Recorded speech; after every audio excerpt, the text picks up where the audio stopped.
I think we have a short film to watch. So while Darren and the team tee that up, perhaps I could just introduce the panel and they can make their way up onto the stage. They are Stephanie Landymore, Responsible Business Manager from SKY, Mark Chapman, CEO of the Zero Carbon Forum, and Simon Mussett, Head of Environmental Sustainability at Sodexo UK and Ireland. And if we could tee up that film, thank you.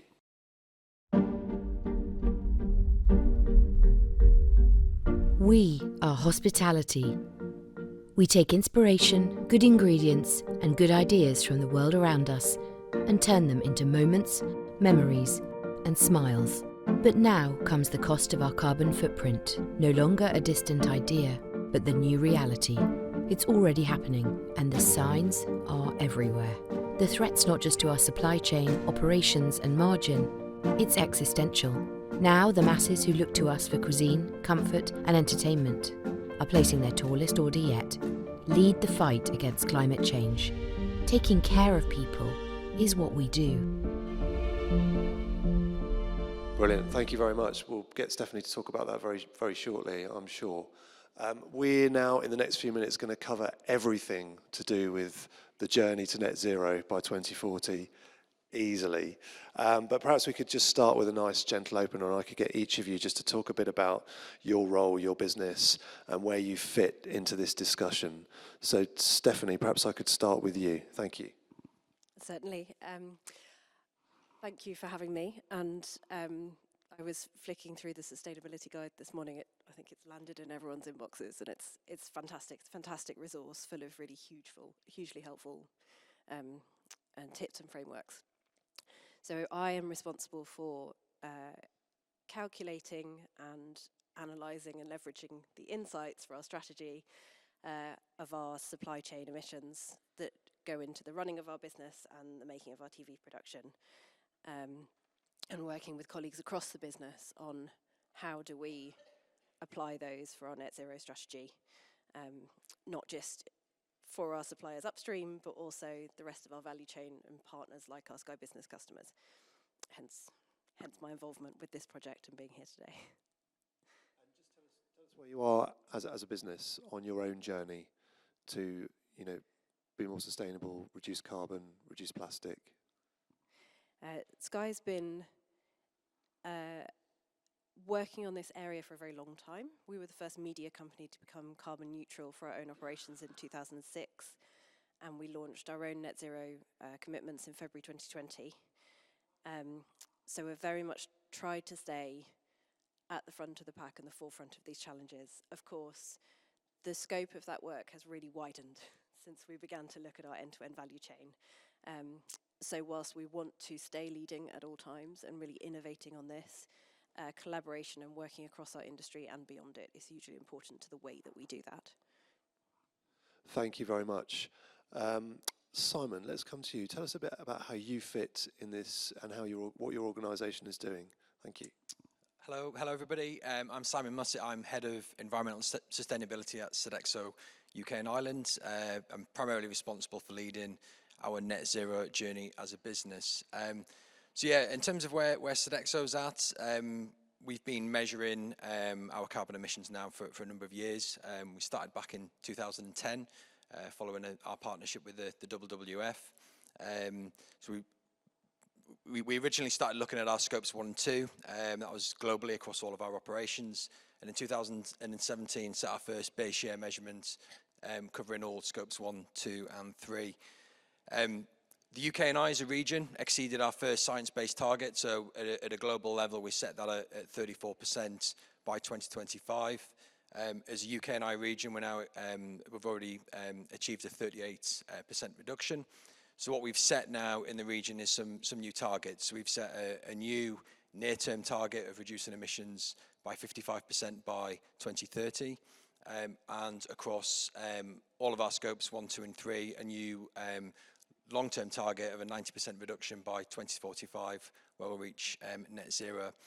And we are one of the first food service organisations to actually achieve SBTi validation on our long-term target. So we'll have both our near and our long-term targets validated by the SBTi. So yeah, making good progress, but we've got a long way to go. Brilliant, thank you very much. We'll get into some more of that, I'm sure. And finally, Mark, we heard a bit about Zero Carbon Forum from Tim, but just tell us a bit more about you, your background, and where you're going with the Zero Carbon Forum.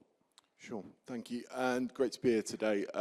My background, I've been working in hospitality for probably 13 years now, helping operators measure, report, reduce carbon emissions. And the Zero Carbon Forum is a collaboration, a non-profit collaboration of, we're now up to over 40 of leading hospitality operators to both design a roadmap for the sector to net zero, which we published last year, but then also helping every individual business in the sector create and inform their own plans and implement them within their own business. But also we talked a lot about collaboration. It's about identifying the areas. Tim talked about scope 3, where only through acting together can we actually drive the transition that we need to net zero. So a small ambition for the forum is to solve climate change by actually creating a framework that we can step and repeat into every other industry everywhere. So we're starting here in hospitality, but we've got big ambition as to how we can use this model in other industries. Brilliant, thank you. And we'll stay with you. Just tell us, question number 1, what is the biggest challenge, or what are the biggest challenges to achieving net zero? I think Kate alluded to it at the start. Some of the biggest challenges we've had is the environment we're working within in terms of COVID. We spent about 18 months pulling together the plan for the Zero Carbon Forum, plan to launch in May 2020, and we know what we were all doing then. So that's been very difficult, but I think it's a testament to the sector that in November 2020, when the operators were still in the midst of it, that the leaders like Tim in the sector from across the industry came together and said, no, this is still a priority, and provided the funding to start the forum. So that's been difficult. Now moving into the energy crisis, cost of living, inflation, again, a difficult environment to work in. But I think, I saw some of the slides earlier, but we've been able to show how actually a lot of the solutions to the climate crisis will help operators get through the next 6 months, like being more efficient, growing sales and your reputation. So it's an even higher priority now, given the current climate.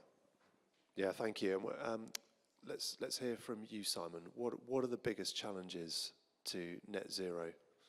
Yeah, so I think in terms of setting a plan, there was probably 3 key areas that were a big challenge for us. First, around data. So I think first of all, it was, how do you set a net zero plan if you don't understand your data? You really need to understand your full footprint, and it's not just your scopes 1 and 2, but scope 3.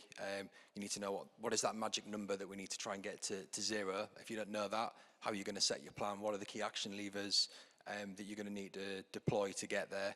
So I think that was one. And I think another thing that was a challenge for Sodexo was just the sheer size, all the different legal entities. It has been a challenge to sort of really understand the data. I think secondly was around the approach to net zero. So there are various net zero commitments out there, varying from different activity scopes. Do you just look at supply chain? Do you look at your downstream scope 3 emissions?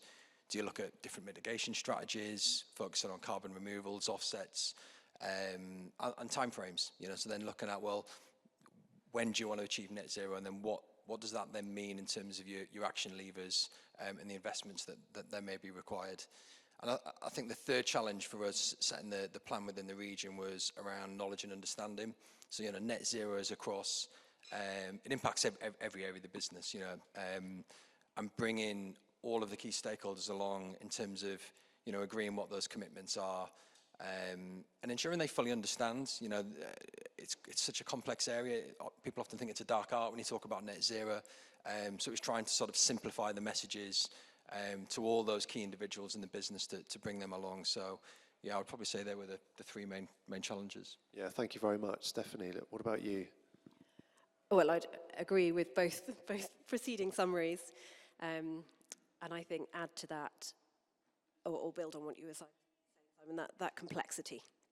How do you narrow down that complexity so that perfection does not become the enemy of the good, so that you can get those targets in place and start taking action? For Sky, we're very focused on, with our pie chart of emissions, what are the biggest slices of those pies, where we have to be acting, which is, for us, our supply chain and the use of our products in customers' homes and, of course, in their businesses. And second is the way that we've set out our strategy to understand how we can have influence. So for Sky Zero, our strategy has 3 pillars. One is transforming our own business, where we ultimately have control over many of those things, so things that we can make decisions on and act on. Build that into the business model, as Tim was saying, and how we make financial decisions. The second is using our voice, where we can't directly influence something. How are we collaborating on sustainability as a pre-competitive issue with our industry? How are we using our voice with government? How are we using our voice beyond our industry to achieve change together? And thirdly, how do we use our platform as a media company to mobilise millions? And that takes those decisions into that: what can we control, what can we influence, and what are we interested in or could go further to do or to contribute. Really interesting, thank you. Can you just tell us a bit more about what we saw on the video with the calculator? Just tell us about that and what that is. Certainly, and I'll lean on Mark as well, because this is something we've worked on together. So from a Sky Zero and Sky Business perspective, we were very interested to see what opportunities there were to help our customers on this journey, particularly those who haven't necessarily got the resources to professionalise this, to have big teams internally to work on this, where it's very much within a smaller business and far more limited resources. How can we, as a good partner to them, equip them with the resources that they need to get on with this in a practical way, without being stymied by the jargon and the dark arts of Scope 3 and all of the rest of it. Thank you. And then, just to sort of play devil's advocate, perhaps, can I ask you, is 2040 feels like quite a long way away? Is this ambitious enough? And if it is, then talk a bit about why. And I won't pick on one of you, but if all 3 of you are looking at me, it means you all want to talk about it. So Mark, let's start with you. Yeah, and it's a really good question. And I think what I would say is, as Tim mentioned, the ambition was 2030 for our own operational emissions. 2040, I agree, in a way it's too distant, but that's on the basis of we need our supply chain to come with us, and some of the ambitions that they've set are around a 2040 timeframe. The other thing I'd pick up on, though, really, really importantly, is that we absolutely are focused on driving all the initiatives that we can right now that will make a difference month on month. So, for example, the commitment to buy renewable power by our members and driving that up from 20% of operators to 80%, and we'll hit 100%. We've saved 500,000 tonnes of carbon in the last 12 months just by getting that transition. So we are absolutely, the 2030 and 2040 dates are kind of trajectories. We want our operators to get there as quick as they can. They don't have to wait until then. And we're driving all these initiatives like renewable power, many others, to really make an impact on carbon reduction right now, as we, month on month, basically. Thank you. And the 2030 target, that's for Scope 1 and 2, isn't it? And then Yes. Scope 3 is from 2030. And Scope 3, I'm sure everyone in this room knows, but Scope 3 is the whole supply chain. Yes, right. in summary. Yes. In simple terms, yeah. Think of it like that, yeah. Thank you. And Stephanie and Simon, what about your perspective? Is it ambitious enough? And if it is, are there any further builds on what Mark said? I think I have to fess up and say Sky set 2030 as our target to halve value chain emissions. Initially, we went to our leadership with a range of options, and they posed exactly that question. This is urgent. Is any longer fast enough?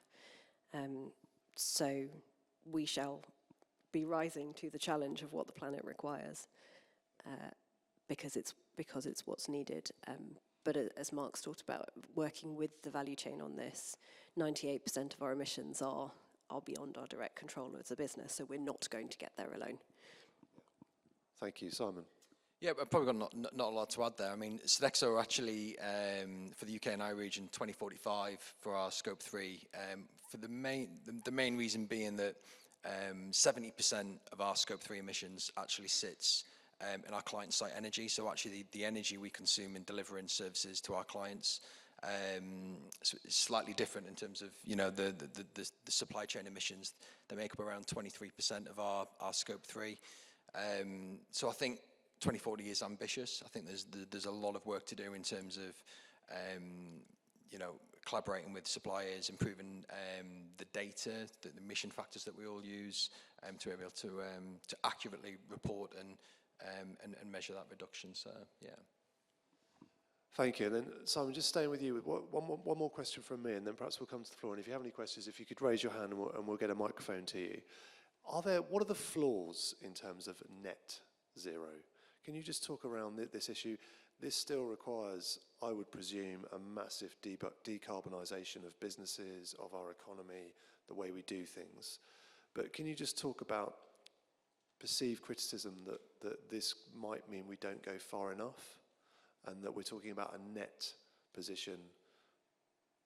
Yeah, I think, you know, when we talk about net zero, we just need to be very clear, and it's one of the reasons why Sodexo have collaborated with the SBTi in terms of setting those targets, that, you know, you include everything in scope 3. You know, it's really easy to just focus on, you know, certain categories within your scope 3. So just concentrating on the supply chain.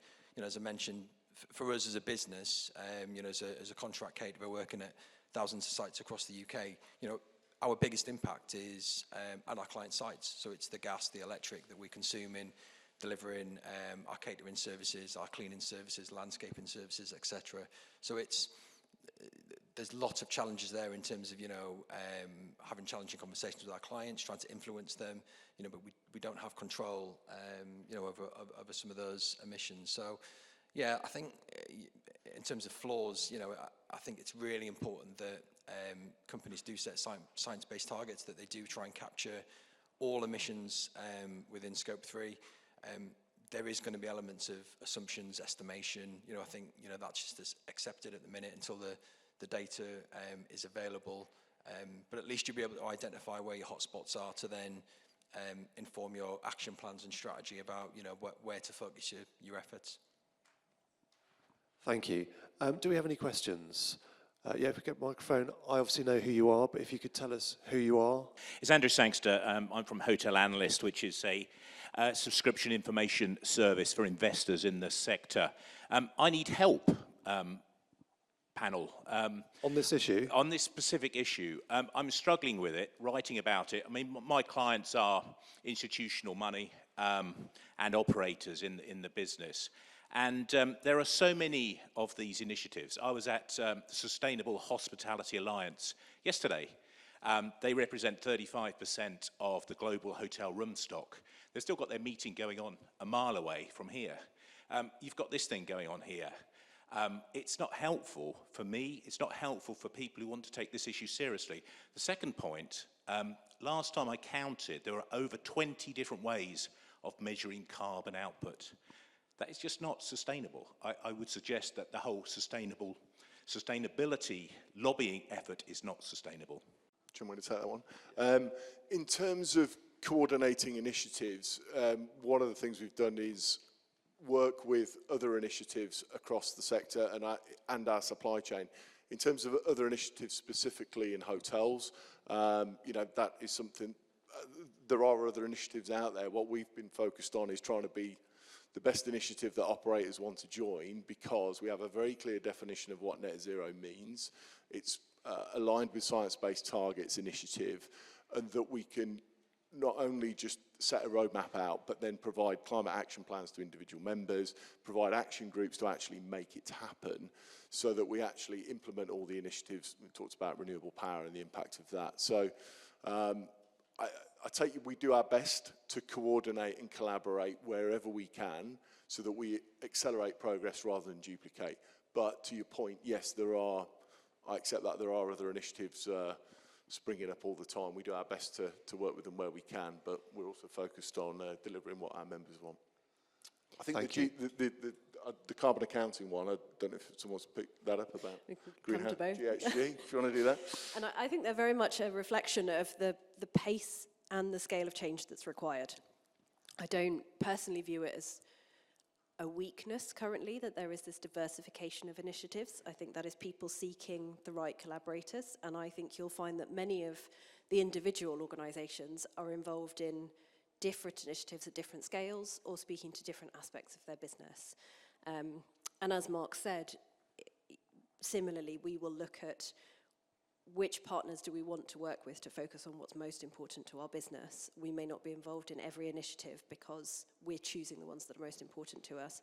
What you're also beginning to see from an investor and institutional governance perspective is these huge sustainability measurement organizations, you know, such as the Dow Jones Sustainability Index and the Global Reporting Index, coming together under the bonnet of the International Sustainability Standards Board to kind of compile all of these metrics together into a single measure.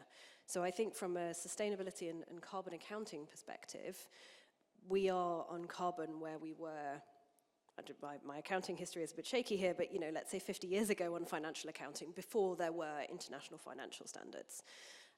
So I think we're just in that slightly uncomfortable phase of these things coalescing and forming into the institutions that we recognize in finance, but that are growing in sustainability. So I think these are perhaps the growing pains of a priority area of work. I think they will rationalize over time. I think that's right. It's far from perfect, but improving all the time. Simon, anything to add? I guess just to pick up on your point around, I think you said 15 different calculation methodologies. You know, accounting for carbon isn't simple. You know, and I think you know, just starting with in terms of, you know, you may not need to account for all, say, 15 categories within Scope 3, but just starting with your Scope 1 and 2. You know, I've been mentoring an SME as part of one of Sodexo's mentoring program, and the first thing I said was, look, it can be daunting. It can be, you know, like, where do you start? You know, you've got all these different guidance manuals, different calculation tools, but look, just start with Scopes 1 and 2. It's fairly straightforward. Your gas, your electric, your fleet, in simple terms, and then you can start building in elements of Scope 3. So, yeah, I don't think there's a silver bullet. You know, there are different, you know, lots of different ways of calculating carbon. Every business is different, but maybe just home in on your direct operations first, and then start building in Scope 3 elements. Thank you, Andrew. Challenge accepted on, you know, how to write about this. We'll come back to you. You should meet Sam, the new head of comms for UKH as well. I'll introduce you afterwards. Thank you for your question. Any more? Well, if you do, please raise your hand and we'll get to you. The three of you are clearly expert in this area. You work for big, complex, sophisticated organisations. Mark, you're coordinating 30 plus different members. But for some of the SMEs at the smaller end of the spectrum, where should they start? What is it? Is it glass? Is it energy? Is it food waste? You know, how do they just start reducing their footprint in carbon terms? For SMEs, I mean, Sodexo recognised that the importance as a business. I think we, about 44% of our supply chain spend is with SMEs. So, you know, for us to get to net zero, it's really important that we bring them on the journey with us.